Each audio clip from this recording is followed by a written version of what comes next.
ನಮ್ಮೂರಲ್ಲಿ ಕೆಲಸ ಇಲ್ಲ ಅಂತ ನಾವು ಬೇರೆ ಊರಿಗೆ ಹೋಗ್ತಾ ಇರ್ತೀವಿ. ಸುಮಾರು ಜನ ನೋಡಿರ್ಬೋದು, ದೇಶ ಬಿಟ್ಟು ಹೋಗ್ತೀವಿ, ರಾಜ್ಯ ಬಿಟ್ಟು ಇನ್ನೊಂದು ರಾಜ್ಯಕ್ಕೆ ಹೋಗ್ತೀವಿ, ಊರು ಬಿಟ್ಟು ಇನ್ನೊಂದು ಊರಿಗೆ ಹೋಗ್ತೀವಿ ಅಲ್ವಾ.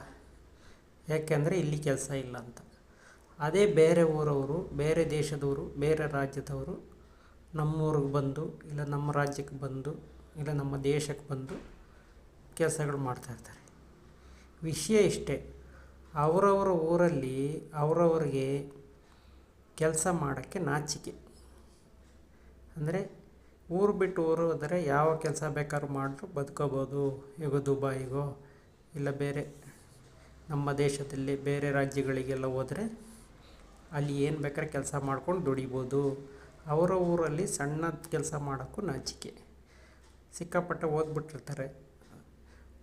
ಆ ಓದಿಗೆ ತಕ್ಕ ಕೆಲಸ ಸಿಕ್ಕಿಲ್ಲ ಅಂದರೆ ಬೇರೆ ಯಾವುದೇ ಕೆಲಸ ಮಾಡಿದ್ರೆ ಜನ ಆಡ್ಕೋತಾರೆ ಅಂತ ಇವರು ಬೇರೆ ಊರಲ್ಲಿ ಹೋಗಿಬಿಟ್ಟು ಯಾವ ಕೆಲಸ ಬೇಕಾದ್ರೂ ಮಾಡೋಕ್ಕೆ ರೆಡಿ ಇರ್ತಾರೆ. ಅದೇ ಥರ ಅಲ್ಲಿ ಓದಿದವರು ಇಲ್ಲಿ ಬಂದು ದನ ಮೇಯ್ಸೋಕ್ಕೂ ಕೂಡ ರೆಡಿ ಇರ್ತಾರೆ. ಇದೇ ವಿಷಯ. ಒಟ್ಟಿನಲ್ಲಿ ನಿರುದ್ಯೋಗ ಸಮಸ್ಯೆ ಎಲ್ಲೂ ಇಲ್ಲ, ಕೆಲಸ ಮಾಡೋ ಇಚ್ಛೆ ಇಲ್ಲ ಅಷ್ಟೇ ಜನರಿಗೆ.